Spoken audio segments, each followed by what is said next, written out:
Welcome to BV9 news bulletin ముందుగా headlines చూద్దాం. 9 నెలల నిరీక్షణకు తెర. భూమిని చేరుకున్న సునీత. తెల్లవారుజామున 3.27 గంటలకు ఫ్లోరిడా సముద్ర తీరంలో ల్యాండ్ అయిన డ్రాగన్ క్రూ. అప్పటికే అక్కడ బోట్లతో సిద్ధంగా ఉన్న నాసా సిబ్బంది. వ్యోమగాములను బయటకు తీసిన జాన్సన్ సేఫ్ సెంటర్లకు తరలింపు. 3 లక్షల కోట్లతో తెలంగాణ బడ్జెట్. శాసనసభలో బడ్జెట్ ప్రవేశపెట్టిన బట్టి విక్రమార్క. సభలో ఉప ముఖ్యమంత్రి బడ్జెట్ ప్రసంగం. రాష్ట్ర సుస్థిర అభివృద్ధి కోసం పనిచేస్తున్నామని వ్యాఖ్య.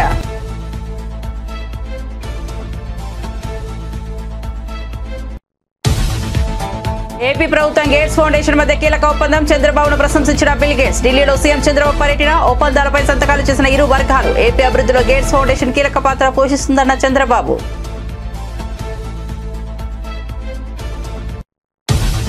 మందకృష్ణతో విభేదాలు లేవు. ఆయన నాకంటే మోదీని ఎక్కువగా నమ్ముతారన్న రేవంత్ రెడ్డి. మందకృష్ణతో మంచి సంబంధాలు ఉన్నాయన్న ముఖ్యమంత్రి. ఎస్సీ వర్గీకరణపై సుప్రీంకోర్టులో బలమైన వాదనలు వినిపించామని వెల్లడి.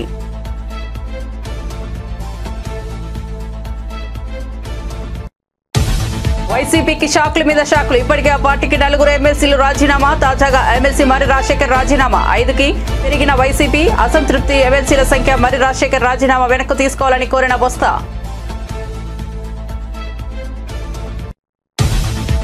ఆరు గ్యారంటీలపై ఆశలు వదులుకునేలా బడ్జెట్ ఉందన్న బండి సంజయ్. అబద్దాలు, అప్పులు, దోపిడీల్లో బీఆర్ఎస్ ను కాంగ్రెస్ మించిపోయిందని విమర్శ. హామీలో 10% కూడా అమలు చేయలేదని అసమర్థ ప్రభుత్వం అని మండిపాటు. బడ్జెట్ అన్ని వర్గాలను నిరాశపరిచిందన్న బండి సంజయ్. ప్రగతి రథానికి పంక్చర్ వేశారు. తెలంగాణ బడ్జెట్ పై స్పందించిన కేటీఆర్. రాష్ట్ర ఆర్థిక వ్యవస్థను చిన్నాభిన్నం చేసి పేకమేడలా కూల్చిందని విమర్శ. ప్రభుత్వం ప్రవేశపెట్టిన బడ్జెట్ ను వ్యతిరేకిస్తున్నామన్న KTR.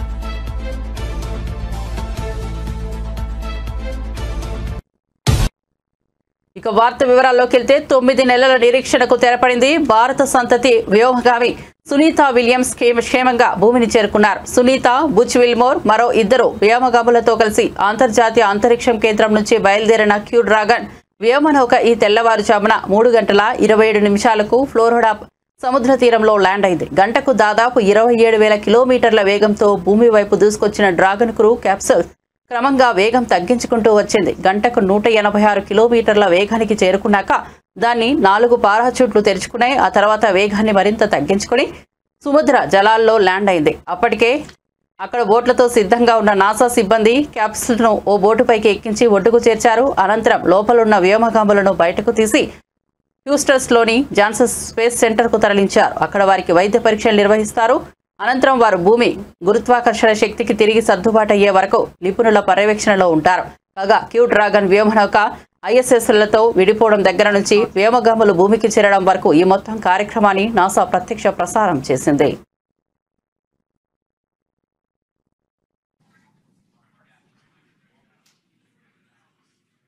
And splashdown, Crew 9 back on Earth.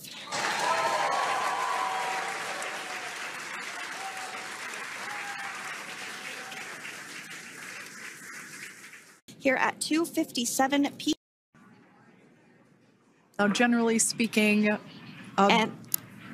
and there we do see Crew 9, some happy waves, smiles all around back on Earth.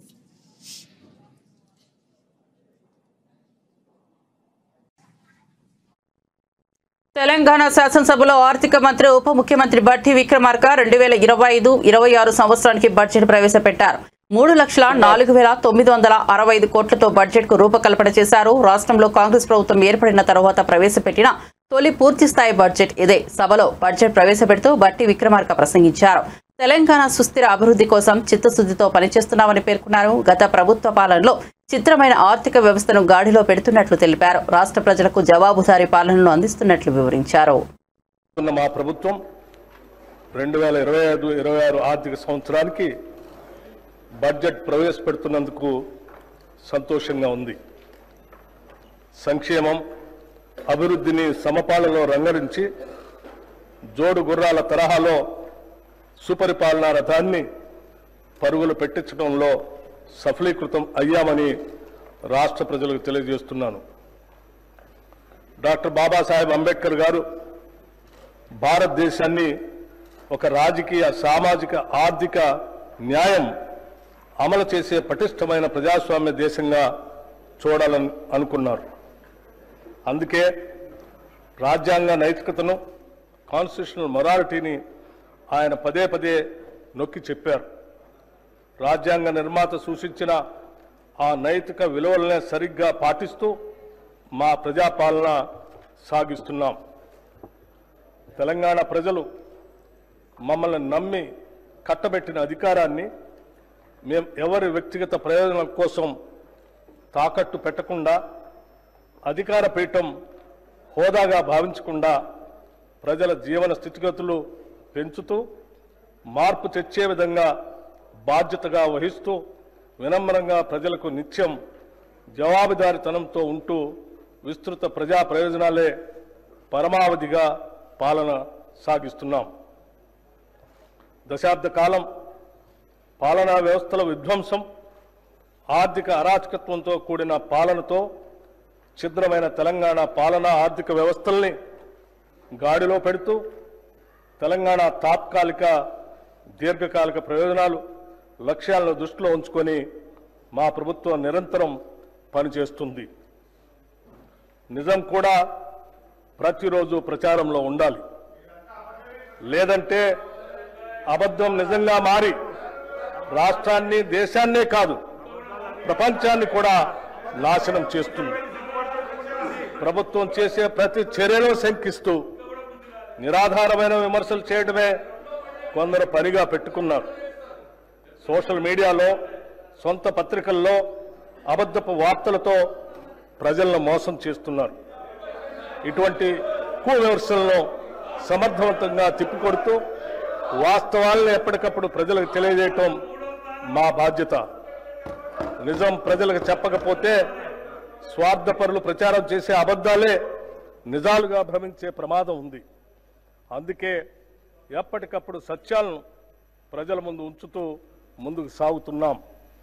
రాష్ట్ర ప్రయోజనాల దృష్ట్యా సమాఖ్య స్ఫూర్తిని మా ప్రభుత్వం కొనసాగిస్తుంది. సమ్మిళిత అభివృద్ధి. ఎంఆర్పీఎస్ వ్యవస్థాపక అధ్యక్షుడు మందకృష్ణ మాదిగతో విభేదాలపై ముఖ్యమంత్రి రేవంత్ రెడ్డి స్పష్టతనిచ్చారు. బుధవారం ఆయన మీడియాతో మాట్లాడారు. మందకృష్ణతో తనకు ఎలాంటి విభేదాలు లేవు, మా ఇద్దరి మధ్య వ్యక్తిగత అనుబంధం బాగుందని అన్నారు. కానీ ఒక విషయంలో బాధగా ఉంది. నాకంటే ఎక్కువ ప్రధాని మోడీని, కేంద్ర మంత్రి కిషన్ రెడ్డినే మందకృష్ణ ఎక్కువగా నమ్ముతున్నారని అన్నారు. దేశంలో బీజేపీ పాలిత రాష్ట్రాల్లో ఎక్కడా ఎస్సీ వర్గీకరణ అమలు చేయడం లేదు. ఎస్సీ వర్గీకరణ అమలు చేస్తున్న ఏకైక రాష్ట్రం తెలంగాణ అని చెప్పారు. పక్కా ప్రణాళికతో ఎస్సీ వర్గీకరణ అమలు చేయబోతున్నాం. వర్గీకరణ అంశం కొలిక్కి వచ్చే వరకు ఎలాంటి నోటిఫికేషన్లు కూడా ఇవ్వొద్దని అధికారులకు ఇప్పటికే ఆదేశాలు జారీ చేసినట్లు తెలిపారు. ఏ రాష్ట్రం ఈ దేశంలో అమలు చేయలేదు.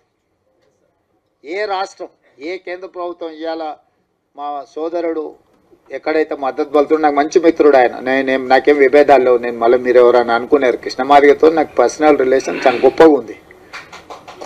ఆయనతో నాకు ఏం చిన్న ఎంట్రకాంత కూడా మాకు భిన్నాభిప్రాయాలు. కాకపోతే నాకంటే ఆయన కిషన్ అన్నను, మోడీని ఎక్కువ నమ్ముతుండ్రు. కానీ వాళ్ళ ప్రభుత్వాలు ఉన్న దగ్గర కూడా ఎక్కడ అమలు చేయలే. ఎక్కడ కూడా ఏ రాష్ట్రంలో అన్న వాళ్ళ ప్రభుత్వం ఉన్న కాదు, ఇన్ని రాష్ట్రాలలో వాళ్ళ ప్రభుత్వం ఉంది, నన్ను చేసిరా. కానీ నేనేందంటే ఈ వర్గాలకు అన్యాయం జరిగింది, ఇక నేనున్నప్పుడు కూడా న్యాయం చేయకపోతే వీళ్ళకి ఎవ్వరు న్యాయం చేయరని నేను బలంగా నమ్మిన. అందుకే ఇంకెవ్వరు ఏమన్నా అనుకొని ఎవరు ఏమన్నా తిట్టుకొని ఈ జాతికి న్యాయం చేయాలనుకున్న పట్టుదలతోని దాన్ని పక్కడ్బందీగా అన్ని రకాలుగా చేసుకుంటూ వచ్చి నేను అసెంబ్లీలో బిల్లు వేసి, అంతకంటే ముందు ప్రొఫెసర్ కాసిము వాళ్ళు వచ్చి నాతో అడిగిన. అంటే నేను చెప్పిన, మీకు బిల్లు కావాలన్నా ఆడాబిడి కావాలన్నా అని. మాకు బిల్లు కావాలి సార్ అన్న. బిల్లు కావాలంటే దీనికి ఒక ప్రాసెస్ ఉంటుంది. పిల్లగాడు ఎంత తెలుగుకల్లా చదువైనోడైనా వాడు సంవత్సరం చదివినాకనే పరీక్షలు పెడతాం కదా. దీని కూడా ప్రాసెస్ కూడా ఒక పద్ధతి ఉంటుంది. అసెంబ్లీ కానీ, లేకపోతే క్యాబినెట్ కానీ, కమిషన్ కానీ, రిపోర్ట్ కానీ, దాన్ని చట్టం రూపొందించాలి. చట్టంలో లొసుగులు ఉండొద్దు. మళ్ళీ దాన్ని చట్టం చేసినాక మళ్ళీ దాన్ని ఎవరో గారు దాంట్లో ఏదో ఒకటి ఎతికి కోడిగుడ్డు మీద ఈకలు వీకినట్టు ఏదైనా చేస్తే అది మళ్ళీ మొదటికి వస్తే ఇంక మళ్ళీ ఎప్పటికీ ఇది అపరిష్కృతమైన శాశ్వత సమస్య ఉంటుందని చెప్పి దాన్ని పక్కడ్బందీ చేసి దాన్ని మొత్తం దామన్నను ముందలు పెట్టి వెనకంగా మేము అందరం ఉండి మిగతా వాళ్ళందరినీ సమన్వయం చేసుకుంటూ నేను సభలో కూడా అందరినీ కూడగట్టి ఎవరు కూడా దీన్ని వ్యతిరేకించే సాహసం చేయలేదు. ఎవరిని కూడా వ్యతిరేకించనీయకుండా వ్యవహారం నడిపినాం. ఎందుకంటే దీన్ని అందరి ఆమోదంతో ముందుకు తీసుకెళ్తున్నాను ఒక అభిప్రాయం ఇవ్వడం ద్వారా మాదిగ ఉపకులాలు ఎవ్వరికి అన్యాయం చేస్తలేరు. వీళ్ళు వాళ్ళ న్యాయమైన హక్కు కోసమే వాళ్ళు ప్రయత్నం చేస్తున్నారు అనే ఒక విస్తృత అభిప్రాయాన్ని కల్పించడం కోసం ప్రభుత్వం పూర్తిగా ప్రయత్నం చేసి ఆంధ్రప్రదేశ్ ప్రభుత్వం గేట్స్ ఫౌండేషన్ మధ్య అవగాహన ఒప్పందం కుదిరింది. ఆరోగ్య సంరక్షణ, మెడ్టెక్, విద్య, వ్యవసాయం వంటి కీలక రంగాలలో తక్కువ ఖర్చుతో కూడుకున్న విస్తరించదగిన పరిష్కారాలను అనుసంధానించడం ద్వారా ప్రజల సంక్షేమం కోసం సాంకేతికతను ఉపయోగించడమే ఈ ఒప్పందం ముఖ్య ఉద్దేశం. ఏపీ ముఖ్యమంత్రి చంద్రబాబు ఢిల్లీలో gates foundation chairman bill gates తో సమావేశమయ్యారు. రాష్ట్ర అభివృద్ధి దిశగా ఇరువురు అనేక అంశాలపై లోతైన చర్చ జరిపారు. ఈ సందర్భంగా ఒప్పందంపై సంతకాలు జరిగాయి. ఈ అవగాహన ఒప్పందం ఏపీ గవర్నమెంట్, గేట్స్ ఫౌండేషన్ మధ్య వ్యూహాత్మక సహకారానికి రూపకల్పన చేస్తుంది. దీనిలో ఆంధ్రప్రదేశ్ ప్రభుత్వం గుర్తించిన భాగస్వామ్యులకు రాష్ట్ర ప్రభుత్వ కార్యక్రమాలలో వివిధ ప్రయోజనాల కోసం గేట్స్ ఫౌండేషన్ మద్దతు ఇస్తుంది. ఈ భాగస్వామ్యం ద్వారా ఆరోగ్య విశ్లేషణ, ఆటోమేటెడ్ డయాగ్నోస్టిక్స్ కోసం ఏఐ ఉపయోగించడం జరుగుతుంది. వ్యవసాయంలో ఏఐ ఆధారిత సలహా వేదికలు, ఖచ్చితమైన వ్యవసాయం వనరుల నిర్వహణ కోసం ఉపగ్రహ ఆధారిత వ్యవస్థలను ప్రవేశపెట్టనున్నారు. తెలంగాణ ప్రభుత్వం ప్రవేశపెట్టిన బడ్జెట్ 6 గ్యారంటీలపై ఆశలు వదులుకునేలా ఉందని కేంద్ర సహాయ మంత్రి బీజేపీ నేత బండి సంజయ్ అన్నారు.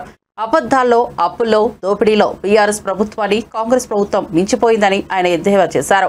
కేటాయింపులకు, ఆచరణలకు పొంతనలేని బడ్జెట్ ఇది అని విమర్శించారు. ఎన్నో హామీలు ఇచ్చి అధికారంలోకి వచ్చిన ఈ ప్రభుత్వం కనీసం 10% హామీలను కూడా అమలు చేయడం లేదని ఆయన ఆరోపించారు. ఇదొక అసమర్థత ప్రభుత్వమని ఘాటుగా వ్యాఖ్యానించారు. 2 లక్షల ఉద్యోగాల భర్తీ, 4,000 నిరుద్యోగ భృతి ఊసేలేదని ఆయన అన్నారు. విద్య, వైద్య రంగాలకు కేటాయింపులు దారుణంగా ఉన్నాయని విమర్శించారు. ఈ బడ్జెట్ అన్ని వర్గాలను నిరాశపరిచిందని బండి సంజయ్ పెదవి విరిచారు. తెలంగాణ రాష్ట్ర ప్రభుత్వం ప్రవేశపెట్టిన బడ్జెట్ పై బీఆర్ఎస్ వర్కింగ్ ప్రెసిడెంట్ కేటీఆర్ స్పందించారు. రాష్ట్ర ప్రభుత్వం ప్రవేశపెట్టిన బడ్జెట్ తెలంగాణ ఆర్థిక వ్యవస్థను చిన్నాభిన్నం చేసి పేకమేడలా కూల్చేస్తోందని విమర్శించారు. ఈ బడ్జెట్ ద్వారా 10 ఏళ్ల ప్రగతి చక్రానికి పంక్చర్ చేశారని విమర్శించారు. రాష్ట్ర ప్రభుత్వం ప్రవేశపెట్టిన బడ్జెట్ ను వ్యతిరేకిస్తున్నట్లు ఆయన స్పష్టం చేశారు. అసెంబ్లీ మీడియా పాయింట్ వద్ద మాట్లాడుతూ ఈ బడ్జెట్ పేదల కష్టాలను తీర్చే విధంగా లేదని అన్నారు. ఢిల్లీకి మూటలు పంపించడానికి ఉపయోగపడేలా బడ్జెట్ ఉందని ఆరోపించారు. ఎన్నికలకు ముందు ఇచ్చిన 420 హామీలను బడ్జెట్లో ఎక్కడా ప్రస్తావించలేదని ఆయన పేర్కొన్నారు. ఏ ప్రభుత్వానికైనా 5 సంవత్సరాల పదవీ కాలం ఉంటుంది. 5 బడ్జెట్లు ప్రవేశపెట్టే అవకాశం ఉంటుంది. కాకపోతే ఆఖరి బడ్జెట్ ఎన్నికల సంవత్సరం బడ్జెట్ కాబట్టి పూర్తిగా అమలు కాదు. మరి ఈ ప్రభుత్వం 2 బడ్జెట్లు అయిపోయినాయి అంటే దాదాపు 40-50% వీళ్ళ ఎజెండా నెరవేర్చడానికి కావాల్సిన ఆర్థిక సంపత్తి ఏదైతే ఉంటుందో ఈ బడ్జెట్ ద్వారా వారు చెప్పేది మరి పూర్తి చేసేది ఉండే. కానీ ఒక్కటంటే ఒక్క హామీ, తులం బంగారం దిక్కులేదు, నెలకు 2,500 మహాలక్ష్మి దిక్కులేదు, అదేవిధంగా నెలకు 4,000 రూపాయలు ఇస్తానన్న మాటకు ఇవాళ పాత్ర వేసినారు. ఆనాడు కేసీఆర్ గారి ప్రభుత్వంలో నేతన్నలకు పెద్దపీట వేస్తూ చేనేతకు మేము పెట్టిన బడ్జెటు 1,200 కోట్ల రూపాయలు, కానీ ఈరోజు 370 కోట్లకే పరిమితమైపోయిన పరిస్థితి కనబడతా ఉన్నది. ఇంకా దుర్మార్గం ఏంటి అంటే ఆటో డ్రైవర్లు 100 మందికి పైగా ఆత్మహత్యలు చేసుకుంటే వారికి చెప్పిన ఆటో డ్రైవర్ల సంక్షేమ బోర్డు అతి లేదు, గతి లేదు. రాష్ట్ర వ్యాప్తంగా 8 లక్షల మంది ఆటో డ్రైవర్లు ఇవాళ అవస్థలు పడుతుంటే వారి గురించి ఒక్క మాట, ఒక్క ఉపశమనంతో వారిని ఊకోబెట్టే ఒక్క మాట కూడా లేదు ఈ బడ్జెట్లో. అదే మాదిరిగా చెప్పారు వీళ్ళు స్విగ్గీ, జొమాటో, అదేవిధంగా ఇంకా ఇతర ఏవైతే ఈ చిన్న చిన్న యాప్స్ ఉంటాయో వాటి ద్వారా మన ఇళ్లలోకి వచ్చి ఫుడ్ డెలివరీ చేసే అబ్బాయిలు వాళ్ళు ఎవరైతే ఉంటారో వాళ్ళందరికీ గిగ్ వర్కర్స్ బోర్డు పెడతాము అని మాట ఇచ్చారు. ఆనాడు రాహుల్ గాంధీ గారు స్వయంగా చెప్పారు. దాని మాట కూడా ఈరోజు లేదు.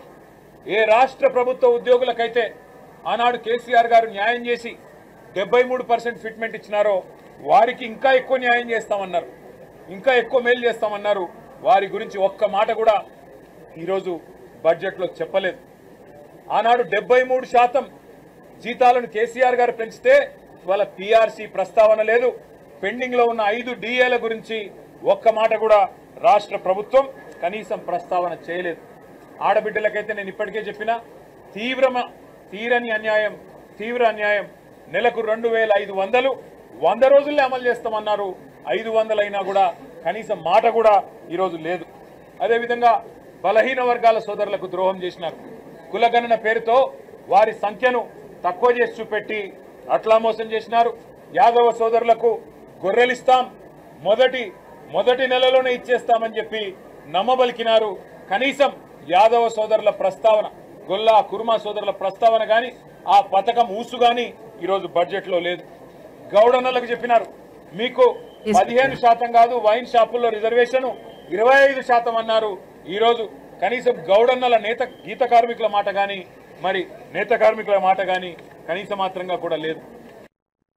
ఎన్నికల్లో ఘోర పరాజయం పాలయ్యాక వైసీపీ నుంచి వలసలు భారీగా కొనసాగుతున్నాయి. జగన్ నాయకత్వంలోని వైసీపీ నుంచి తాజాగా మరో వికెట్ పడింది. ఎమ్మెల్సీ మర్రి రాజశేఖర్ వైసీపీకి రాజీనామా చేశారు. పార్టీకి ఎమ్మెల్సీ పదవికి రాజీనామా చేస్తున్నట్లు ప్రకటించారు. దీనిపై శాసన మండలిలో విపక్ష నేత వైసీపీ ఎమ్మెల్సీ బొత్స సత్యనారాయణ స్పందించారు. రాజీనామా ఉపసంహరించుకోవాలని మర్రి రాజశేఖర్ ను కోరారు. అయితే మర్రి రాజశేఖర్ బొత్స విజ్ఞప్తికి స్పందించలేదని తెలుస్తోంది. వైసీపీకి ఇటీవల కాలంలో 4 ఎమ్మెల్సీలు దూరమయ్యారు. ఇప్పుడు మర్రి రాజశేఖర్ రాజీనామాతో ఆ సంఖ్య 5కు పెరిగింది. పోతల సునీత, జయమంగళ వెంకటరమణ, బల్లి కళ్యాణ చక్రవర్తి, కర్రి పద్మశ్రీ వైసీపీకి రాజీనామా చేయడం తెలిసిందే. చిలకలూరిపేట వైసీపీ ఇన్ఛార్జిగా మాజీ మంత్రి విడుదల రజనీ నియమించడం పట్ల మర్రి రాజశేఖర్ తీవ్ర అసంతృప్తితో ఉన్నట్టు తెలుస్తోంది. రజనీ నియామకం తర్వాత మర్రి రాజశేఖర్ వైసీపీ కార్యకలాపాలకు దూరంగా ఉంటున్నారు. పాఠ్యాంశాల్లో మతం చేర్చొద్దంటూ నారా లోకేష్ తీవ్ర హెచ్చరికలు జారీ చేశారు. జీఓడీ పదానికి అన్ని మతాలు సమానమని అర్థమిచ్చారని, కానీ ఇప్పుడు వైఎస్ఆర్సీపీ ప్రభుత్వం వివాదాలకు తెరతీస్తోందని ఆయన మండిపడ్డారు. పిల్లలకు కులం, మతం, ప్రాంతాలకు అతీతంగా తీర్చిదిద్దాలని సూచించిన లోకేష్ విద్యాశాఖపై చర్చకు వైసీపీ ఎందుకు పారిపోయిందంటూ ప్రశ్నించారు. తప్పుడు ప్రచారాలు చేస్తే చూస్తూ ఊరుకోమని హెచ్చరించారు. దేవుడు God, the one great spirit that Christians, Jews and Muslims believe made the world. Sir, మీరిచ్చిన డిక్షనరీ సార్, మీరిచ్చిన డిక్షనరీ నేను చదువుతున్నాను సార్. తప్పేంటి సార్? అరే ఆయన లేవనెత్తారు, నేను లేవనెత్తాను. I want right to answer. మీరిచ్చిన డిక్షనరీలో దేవుడు అర్థం మీరేం పెట్టారు నేను చెప్తున్నా. ఏంటండి ఆయన చెప్పిన దానికి నేను సమాధానం చెప్తున్నా. ఏంటంటే మీరు వెళ్ళిపోయారు. మీ డిక్షనరీలో ఏం ప్రింట్ చేశారో ఉంది. నేను కూటమి ప్లీజ్ ఏంటి సార్ చెప్పండి, మంత్రి గారు చెప్పండి సార్. మీరు ప్రింట్ చేసిన డిక్షనరీ, మీరు 5 సంవత్సరాల అధికారంలో ఉన్నప్పుడు ప్రింట్ చేసిన డిక్షనరీలో దేవుడికి అర్థం మీరేమి ఇచ్చారు నేను చెప్పాను. కూటమి ప్రభుత్వ అధికారులకు వచ్చిన తర్వాత డిక్షనరీలో ఏం అర్థం ఉందనేది నేను చెప్పదలుచుకున్నా. ఇది చాలా ఇంపార్టెంట్. క్వశ్చన్ ఏంటి, ఆన్సర్ ఏంటని ముందు మీ సభ్యుడిని అడగండి, అప్పుడు నేను సమాధానం చెప్తాను. God, the supreme being worshipped in different religious practices, emphasizing a universal creator or with specific divine powers. అది మేము ఇచ్చిన అర్థం అధ్యక్ష. ఇది ఒక్క మతాన్ని కించవచ్చే విధంగా మేము ఇవ్వలేదు అధ్యక్ష. మేము ఎక్కడ ఎట్లా అందరినీ ఇంక్లూజివ్ గా మేము తీసుకెళ్తున్నాం. మేము అందరినీ ఇంక్లూజివ్ గా తీసుకెళ్తున్నాం. మీరు కావాలని సాఫ్రనైజేషన్ అనే పదం మీరు ఇక్కడ కాంట్రవర్సీ చేసి తీసుకొచ్చారు. I'm objecting to that. I'm not accepting that. You have to withdraw. గౌరవ సభ్యుడు should withdraw that statement అధ్యక్ష. గౌరవ సభ్యుడు విత్డ్రా చేయాలి అధ్యక్ష. గౌరవ సభ్యులు ఇది కరెక్ట్ కాదండి. ఏమనుకోకపోతే మాట చెప్తున్నా. కరికులంలో రాజకీయాలు తీసుకురాదండి. కరికులంలో రాజకీయాలు తీసుకురాదు. ఎక్కడ తీసుకొచ్చారండి? సాఫ్రనైజేషన్ ఎక్కడ జరిగింది? కరికులంలో ఎక్కడ జరిగిందండి? ఎక్కడ జరిగిందని అడుగుతున్నా. కరెక్ట్ కాదు అధ్యక్ష. రాష్ట్రాన్ని, హౌస్ ని తప్పుదారి పట్టిస్తున్నారు అధ్యక్ష. ఒక మాట చెప్తున్నా. కులం, మతం, ప్రాంతం అతీతంగా పిల్లలందరూ బాగా చదువుకోవాలని కోరుకునే వ్యక్తులం మనందరం. కానీ కావాలని అక్కడ మీరు మతాన్ని తీసుకొచ్చి చదువుల్లో చాలా పొరపాటు చేస్తున్నారు. మేము తీసుకొచ్చిన పుస్తకాలు కులాలు, మతాలు, ప్రాంతాలు అతీతంగా పిల్లలకి బాగా చదవాలనేది మా లక్ష్యం అండి. బాధ ఆవేదన ఉంటుంది. మీరు హౌస్ ని తప్పుదారి పట్టించి మీరు 5 కోట్ల ఆంధ్రుల్ని తప్పుదారి పట్టిస్తే మేము కూర్చున్నాక సిద్ధంగా లేమండి. మేము కూర్చున్నాక సిద్ధంగా లేము. You withdraw that statement, I will sit, I have no problem. అధ్యక్ష, నేను కోరేది ఏంటంటే సబ్జెక్ట్ వరకు కన్ఫైన్ అవుతే ఐ హావ్ నో ప్రాబ్లం. లేనిపోని ఆరోపణలు చేస్తే ఐ హావ్ అ ప్రాబ్లం. అసెంబ్లీలో కాంగ్రెస్ ప్రభుత్వం ప్రవేశపెట్టిన 2025-26 వార్షిక బడ్జెట్ పై ఎమ్మెల్సీ కవిత స్పందించారు. ఆర్థిక మంత్రి బట్టి విక్రమార్క బడ్జెట్ ప్రసంగం అనంతరం అసెంబ్లీ మీడియా పాయింట్ వద్ద ఆమె మాట్లాడుతూ ప్రవచనాలు ఎక్కువ, పైసలు తక్కువ అన్నట్లుగా బడ్జెట్ ఉందని అన్నారు. ప్రతిసారి చెప్పకనే చెప్పడం తప్ప అందులో ఒక్క మాట నిజం లేదని గుర్తు చేశారు. అలాగే ఈ సంవత్సరం ప్రభుత్వం కట్టిన అప్పుల గురించి మాట్లాడారు. ఈ సంవత్సరం కేవలం 30,000 కోట్ల అప్పును మాత్రమే కట్టారని, కానీ సీఎం మాత్రం 1,00,000 కోట్ల అప్పులు కడుతున్నారని, అప్పుల కారణంగానే అభివృద్ధి చేయలేకపోతున్నామని అబద్ధాలు చెప్పారని గుర్తు చేశారు. ప్రవచనాలు ఎక్కువ పైసలు తక్కువ అన్నట్టు ఉన్నది. చెప్పినవే చెప్పడము, మహనీయుల మాటలు చెప్పడం తప్పితే అందులో ఒక్క మాట కూడా నిజం లేకపోవడం దారుణం. ప్రత్యేకించి ఇది బడ్జెట్ బుక్, ప్రభుత్వం ఇచ్చింది, మేము ఇచ్చింది కాదు. ఈ సంవత్సరంలో ప్రభుత్వం పే చేసినటువంటి అప్పుల వివరాలను ఈ రెండిట్లో కూడా వాళ్ళు చెప్పినారు. ఈ రెండు కూడా కలిపి కూడితే 30,000 కోట్లే ఈ ప్రభుత్వం అప్పుకు కట్టాల్సిన అసలు మిత్తి కలిపి ఈ సంవత్సరం ప్రభుత్వం కట్టింది 30,000 కోట్లు. కానీ ముఖ్యమంత్రి గారు సభలో నిలబడి మొత్తం 1,40,000 కోట్లు అప్పులకే కట్టినాం, ఇంకా అభివృద్ధి చేయడానికి ఏమాత్రం కూడా మా దగ్గర లేదని చెప్పింది. మరి వాళ్ళ బడ్జెట్ బుక్లనే ఈ సంవత్సరం కట్టింది 30,000 అని చెప్పింది. సో ఇది ఒక అబద్ధం అన్నటువంటిది స్పష్టంగా తెలిసిపోయింది. ఇంకొక అంశం ఇదే బుక్లో ఒక మాట పదే చెప్పింది ఏంటంటే, కేసీఆర్ గారు బాగా అప్పులు చేసిండ్రు, రాష్ట్రాన్ని అప్పుల పాలు చేసిందని చెప్పింది. అవి అబద్ధం అని చెప్పి మేము పదే నిరూపిస్తున్నాం. మళ్ళీ ఈరోజు ఇచ్చినటువంటి ఈ పుస్తకం ఇందులో వాళ్ళే నిరూపించుకుంటూ తెలంగాణ రాష్ట్రం ఏర్పడ్డప్పటి నుంచి ఈ రోజు వరకు జరిగినటువంటి అప్పు 4,37,000 కోట్లని మరి ప్రభుత్వమే ఇచ్చింది. కానీ కేసీఆర్ గారిని పట్టుకొని 7.5 లక్షల కోట్లు అప్పు చేసిరు, మీరు ఇన్ని లక్షల కోట్లు అప్పు చేసిరు అని చెప్పి పదే చెప్తుంటారు. ఇంకా ఈ 4 లక్షల గమ్మత్ ఏంటంటే, ఈ 4,37,000 కోట్ల డబ్బులో ఈ ముఖ్యమంత్రి గారు చేసినటువంటి 1,58,000 కోట్లు ఆయన ఫ్లోర్ ఆఫ్ ది హౌస్లో ఒప్పుకున్నటువంటి అమౌంట్ కూడా ఇందులో యాడ్ అయి ఉన్నది. అంటే కేసీఆర్ గారు చేసినటువంటి అప్పు మీద వాళ్ళు తప్పుడు ప్రచారం చేసిందన్న విషయాన్ని ప్రభుత్వము మరి ఈ 2 పుస్తకాలలో కూడా ఈ బడ్జెట్లో రాసి ఇవ్వడం అన్నటువంటిది వాళ్ళ అసత్యాలను ఎండగట్టేటట్టుగా ఉన్నది. ఈ విషయం ప్రజలు గమనించాల్సిందిగా కోరుతా ఉన్నాం.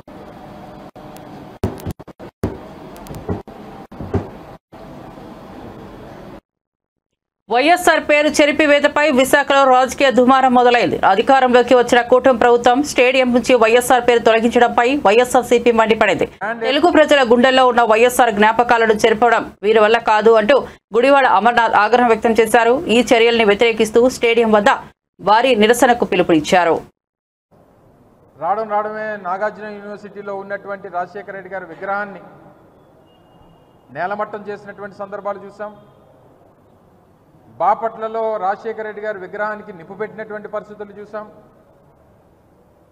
చివరికి ఈరోజు అత్యంత ప్రతిష్టాత్మకమైనటువంటి విశాఖపట్నంలో ఉన్నటువంటి పోతినిమల్లపాలెంలో ఉన్నటువంటి ఇంటర్నేషనల్ క్రికెట్ స్టేడియంకి రాజశేఖర రెడ్డి గారి పేరు మీద ఆ స్టేడియం ఉంటే ఈరోజు కొత్తగా వారి పేరును తొలగించి కేవలం Andhra cricket association VDCA cricket stadium అని చెప్పి కొత్తగా చేసినటువంటి మార్పుల్లో రాజశేఖర రెడ్డి గారి పేరును తొలగించినటువంటి విషయాన్ని కూడా మనందరం కూడా నిన్నటి నుంచి చూస్తూ ఉన్నాం. మీరు రాజశేఖర రెడ్డి గారి పేరుని గోడల మీద చెరిపేయవచ్చు, లేకపోతే రాజశేఖర రెడ్డి గారి పేరుని విశాఖపట్నంలో సీతకొండని ఆ రోజు వైఎస్ఆర్ కాంగ్రెస్ పార్టీ ప్రభుత్వంలో అభివృద్ధి చేసి అక్కడ వైఎస్ఆర్ గారి పేరు మీద వ్యూ పాయింట్ని ప్రారంభోత్సవం చేస్తే అక్కడ రాజశేఖర రెడ్డి గారి పేరుని చేర్పేయవచ్చు, లేదా హెల్త్ యూనివర్సిటీకి పెట్టినటువంటి రాజశేఖర రెడ్డి గారి పేరుని చేర్పేయవచ్చు. కానీ ప్రపంచంలో ఉన్నటువంటి తెలుగువారి గుండెల్లో ఉన్నటువంటి వైఎస్ఆర్ పేరుని చెరిపేసేటువంటి ఆ అర్హత కానీ చెరిపేసేటువంటి స్థాయి కానీ ఈరోజు ఈ కూటమి పార్టీలకి లేదు అనేటువంటి విషయాన్ని ఈ సందర్భంగా తెలియజేస్తూ ఉన్నాం. ఈరోజు VDCA cricket stadium Andhra cricket association ఆధ్వర్యంలో ఉన్నటువంటి పోతినిమల్లపాలెం క్రికెట్ స్టేడియంకి ఆ రోజు ప్రభుత్వం పెట్టినటువంటి పేరు కాదు. ఆ రోజు ఉన్నటువంటి ఆంధ్ర క్రికెట్ అసోసియేషన్ అధ్యక్షులుగా ఉన్నటువంటి గోకరాజు గంగరాజు గారు, లేదా ఆ రోజు ఉన్నటువంటి కమిటీ 2009 సెప్టెంబర్లో ఆ రోజు రాజశేఖర రెడ్డి గారు హఠాత్తుగా మరణిస్తే తక్షణమే ఆ రోజు నిర్మాణంలో ఉన్నటువంటి లేదా ఆ రోజు నూతనంగా నిర్మించినటువంటి ఆ స్టేడియంకి రాజశేఖర రెడ్డి గారి పేరు పెట్టాలని చెప్పి వారు నిర్ణయం తీసుకొని పెట్టినటువంటిది. దాన్ని ఏ హోదాలో తొలగించారు, ఎందుకు తొలగించారు, లేదా పేరు చూస్తే మీకేమైనా భయమా, వైఎస్ఆర్ బ్రాండ్ చూస్తే మీకేమన్నా మేము రాజకీయం చేయలేమనేటువంటి బాధ ఏమైనా ఉందా మీకు?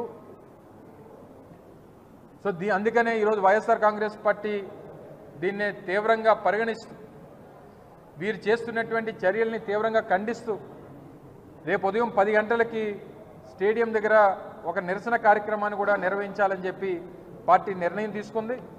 రేపు ఉదయం 10 గంటలకి రాజశేఖర రెడ్డి గారి విగ్రహం, ఎందుకంటే ఆ స్టేడియంకి రాజశేఖర రెడ్డి గారి పేరు ఉంది అని. తెలంగాణ అసెంబ్లీలో డిప్యూటీ సీఎం బట్టి విక్రమార్క రాష్ట్ర బడ్జెట్ ప్రవేశపెట్టారు. రేవంత్ సర్కార్ ప్రవేశపెట్టిన బడ్జెట్ పై బీఆర్ఎస్ ఎమ్మెల్యే మాజీ మంత్రి హరీష్ రావు మండిపడ్డారు. బడ్జెట్ ప్రసంగంలో బట్టి అన్ని అబద్దాలు చెప్పారని మండిపడ్డారు. మహిళా సంఘాలకు 1,00,000 కోట్ల రూపాయలు వడ్డీ లేని రుణాలు ఇస్తున్నామని గొప్పలు చెప్పుకున్నారని, కేవలం 5 లక్షల రుణాలు మాత్రమే వడ్డీ లేకుండా ఇచ్చారని, మిగతా రుణాలకు 12% వడ్డీలు కడుతున్నారని అన్నారు. 4,000 ఇస్తామన్న పెన్షన్లో ఊసేలేదని, కొత్తగా ఎవ్వరికీ ఇవ్వలేదని, ఉన్నవే తొలగించారని అన్నారు. రాష్ట్రంలో ఆడపడుచులకు 2,500 ఇస్తామని ఎన్నికల్లో హామీ ఇచ్చారని, ఆ పథకం గురించి మర్చిపోయి అందాల పోటీలకు మాత్రం 250 కోట్లు కేటాయించారని విమర్శించారు. మిగతా 15 లక్షలకు 12.5% కాడికి బ్యాంకులకు మహిళలే వడ్డీ కట్టుకుంటున్నారు. అంటే ఆ మిగతా 15 లక్షలకు నెలకు 15,000 రూపాయల వడ్డీ అవుతుంది. కానీ బడ్జెట్లో ఏం చెప్తున్నారు? 1,00,000 కోట్ల రూపాయల వడ్డీ లేని రుణం ఇస్తున్నాము అని బడ్జెట్లో చెప్పిండ్రు. అంటే వాళ్ళు తీసుకున్న మొత్తం డబ్బుకు వడ్డీ లేని రుణం ఇస్తే మీరు చెప్పింది నిజం, ఇస్తున్నది 5 లక్షలకు, కానీ చెప్తున్నది మొత్తానికి. అంటే నిజానికి 20,000 కోట్లు ఈ ఆర్థిక సంవత్సరంలో మహిళలకు అప్పిస్తే వడ్డీ లేని రుణం వర్తించేది 4-5 వేల కోట్లకు పెంచదు. మిగతా 15-16 వేల కోట్లకు మహిళలు 12.5% ఇంట్రెస్ట్ వాళ్ళే కట్టుకుంటున్నారు. అంటే అసెంబ్లీ సాక్షిగా ఈ రాష్ట్ర ప్రభుత్వం ఈ రాష్ట్రంలోని మా అక్క చెల్లెలను మహిళలందరినీ కూడా దారుణంగా మోసం చేస్తా ఉంది, అబద్ధాలు చెప్తా ఉంది. బడ్జెట్ స్పీచ్ లో కూడా అబద్ధాలు చెప్తున్నారు. నేను ఉత్తగా చెప్తలేను. అసెంబ్లీలో ఈ ప్రభుత్వం ఇచ్చిన సమాధానం, ఇది సంతకం కూడా చూడండి కింద, ఈ సమాధానం ఇచ్చింది సీతక్క గారు. అసెంబ్లీలో ప్రభుత్వం తరఫున సమాధానం ఇచ్చారు. అంటే మహిళలకు 1,00,000 కోట్ల వడ్డీ లేని రుణం అనేది బోగస్ మాట, అబద్ధపు మాట అసెంబ్లీలో ఈ ప్రభుత్వం చెప్పింది. నంబర్ 1. Number 2, stitching charges. అది ఇంకా జోక్ ఏంటంటే, పోయినసారి అదే పేజ్ 35లో చెప్పిండ్రు 2024-25లో, ఈసారి కూడా మక్కి అదే పేజ్ 35లో చెప్పిండ్రు. పోయిన అమలైందంటే కాలేదు. ఏంటిది ఇది?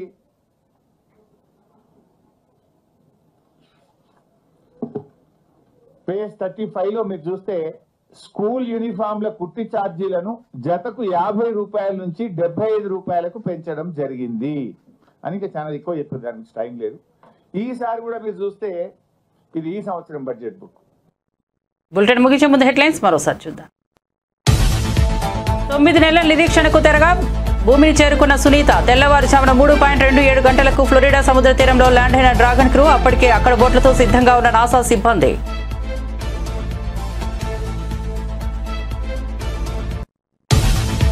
$3 లక్షల కోట్లతో తెలంగాణ బడ్జెట్. శాసనసభలో బడ్జెట్ ప్రవేశపెట్టిన బట్టి విక్రమార్క. సభలో ఉప ముఖ్యమంత్రి బడ్జెట్ ప్రసంగం. రాష్ట్ర సుస్థిర అభివృద్ధి కోసం పనిచేస్తున్నామని వ్యాఖ్య.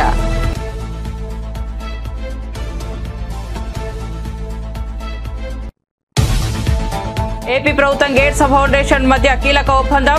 చంద్రబాబును ప్రశంసించిన బిల్ గేట్స్. ఢిల్లీలో సీఎం చంద్రబాబు పర్యటన. ఒప్పందంపై సంతకాలు చేసిన ఇరు వర్గాలు. ఏపీలో అభివృద్ధి గేట్స్ ఫౌండేషన్ కీలక పాత్ర పోషిస్తుందన్న చంద్రబాబు.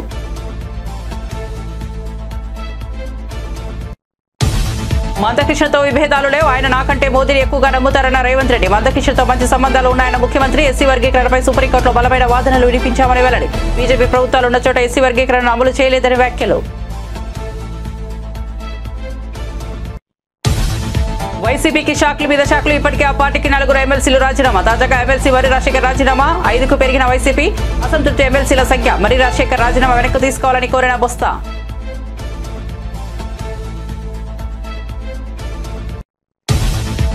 6 గ్యారంటీలపై ఆశలు వదులుకునేలా బడ్జెట్ ఉందన్న బండి సంజయ్. అబద్దాలు, అప్పులు, దోపిడీల్లో బీఆర్ఎస్ ను కాంగ్రెస్ మించిపోయిందని విమర్శ. హామీలో 10% కూడా అమలు చేయలేదని అసమర్థ ప్రభుత్వం అని మండిపాటు. బడ్జెట్ అన్ని వర్గాలను నిరాశపరిచిందన్న బండి సంజయ్.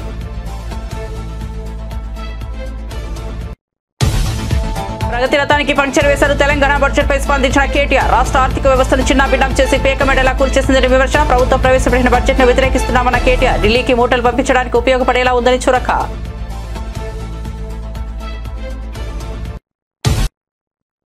ఈ బులెటిన్ అప్డేట్స్ చూస్తూనే ఉండండి BV9 న్యూస్.